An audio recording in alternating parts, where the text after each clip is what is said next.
Salut Steph, comment ça va? Salut Nico, ça va bien? Oui, t'as quand même aimé nos performances, on t'a pas trop fait honte. Non, ouais, vous avez été très bons. Je vais vous avouer que moi, il y a quelques questions aussi. Il m'aurait fallu plus qu'un indice quand même pour les trouver, là. Donc, très bon travail de votre part. Bon, c'est rassurant. Donc, on parle de hockey féminin. La force qu'il y a encore, si on veut diviser ces deux matchs, la série de deux matchs qui se joint à Sept-Îles ce week-end. Oui, dans le patelin d'Anne-Sophie Bété, là, qui a d'ailleurs marqué le but gagnant en tir de barrage lors du premier match. Donc, oui, encore un split. Donc, c'est la troisième fois qu'elle remporte le match du samedi et par la suite le match du dimanche qu'elle le perde. Donc, ça semble être la tendance actuellement. Là. Donc, en 6 matchs, ils ont une fiche de 500. Donc, c'est jouer 2 matchs collés contre le même adversaire. Il y a beaucoup d'ajustements souvent de la part des entraîneurs des deux équipes. C'est des matchs qui sont quand même très serrés. Là. Il y a très peu là, de scores avec un grand écart dans cette ligue-là. La plupart, c'est 2 buts ou moins ou des périodes de prolongation de tir de barrage. Donc oui, quand même serré. Puis là, j'imagine que les entraîneurs là, vont vouloir travailler pour aller chercher cette séquence-là, autant au niveau de l'énergie qu'au niveau des systèmes et des ajustements. Mhm. Oui, puis je compare un peu à la Ligue américaine que je trouve quand même assez souvent. Et de ce Ouais. côté-là, c'est un peu le même principe. On a souvent des matchs doubles ou même triples parfois. Puis c'est là qu'on voit que les équipes gagnent le premier match, perdent le deuxième. Ça arrive fréquemment. C'est toujours plus difficile, si on veut, à garder ce rythme-là. Donc, on va le souhaiter qu'ils vont pouvoir le faire parce que leur prochain match, c'est au Minnesota, c'est bien ça?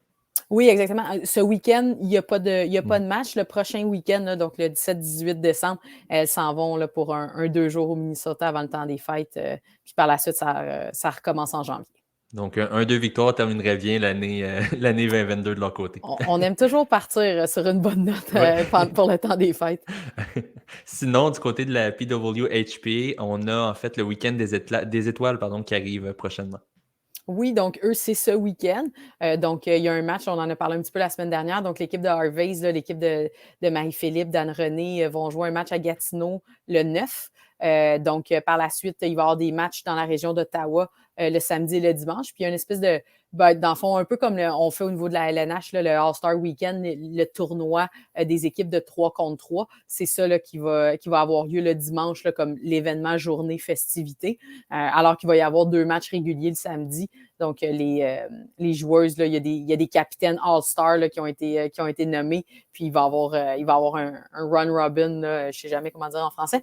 Donc, un run robin qui va avoir lieu là, à ce niveau-là. Donc, j'imagine on mélange un peu aussi, veut pas les joueuses. Ouais. Donc, là, à ce moment-là, les quatre équipes habituelles qu'on voit chaque week-end, ben là, on repart à zéro avec les meilleurs des meilleurs de ces équipes-là. Oui, exactement. Ils ont pris, là, ils ont fait des équipes là, pour faire un petit tournoi 3 contre 3. Donc, Ce sera intéressant à suivre. Sinon, côté universitaire également, ça va être la pause du temps des fêtes. Comment ça se passe de ce côté-là jusqu'à maintenant, la saison? extrêmement serré au niveau des 4 équipes de tête. Oui, ce qui y a de bien au niveau de la combinaison là, études sport au niveau universitaire, c'est que la pause vient quand même assez tôt.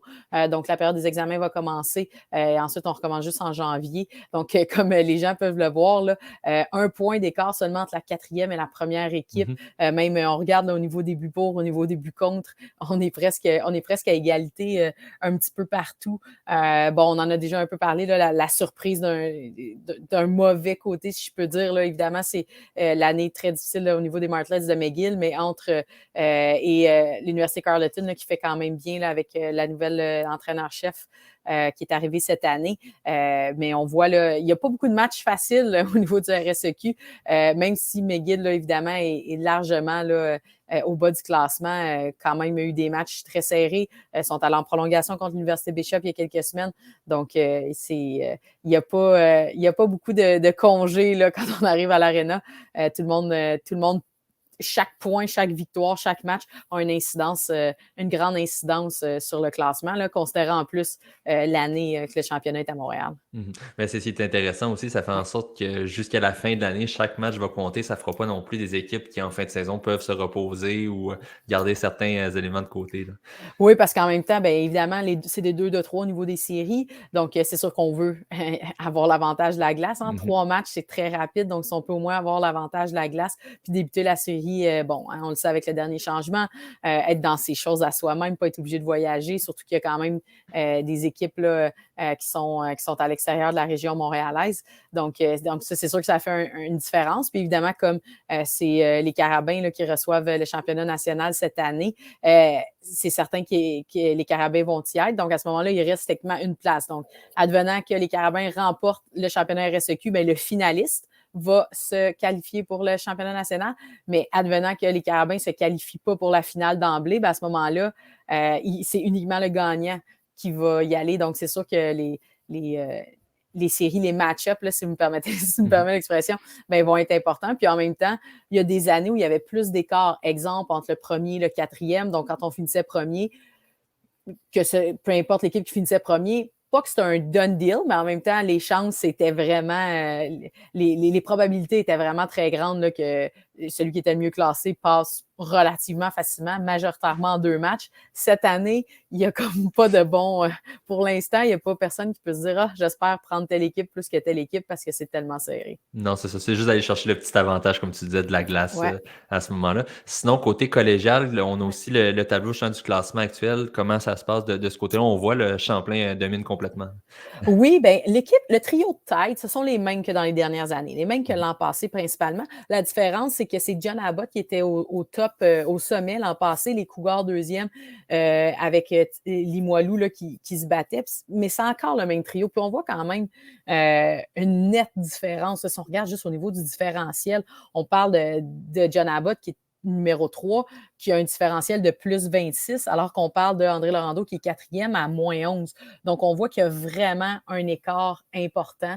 Le trio de tête sont vraiment les 3 équipes là, qui vont se battre pour le championnat. Évidemment, tout peut arriver. Le collégial, eux, terminent ce week-end. Donc, ils ont encore des matchs. Il y a beaucoup de matchs qui vont être joués ce week-end. Donc, pour se positionner. Mais c'est certain que le trio de tête est vraiment a vraiment une dominance encore. Puis, effectivement, Champlain, cette année, une seule défaite. Ironiquement, leur seule défaite en prolongation contre Édouard Montpetit. Et c'était à Édouard-Montpetit leur seule victoire de la saison. Donc, c'est des choses qui se passent des fois, évidemment. Un match, la gardienne, et là, son nom m'échappe, là, mais la gardienne d'Édouard-Montpetit, lors de ce match-là, a été sensationnelle. Donc c'est certain que là, ça fait un peu drôle. Le 1 et 1 sont séparés. Mais en même temps, deuxième moitié de saison, c'est sûr qu'il y a des équipes qui vont vouloir là, aller chercher des points pour essayer de jouer contre un adversaire, évidemment, peut-être un peu moins fort. Mhm. Ben, on va suivre tout ça avec attention d'ici les fêtes pour les quelques matchs restants. Un gros merci, Steph. On se retrouve dans le prochain segment, en fait, qui est le vert au rouge. Hey.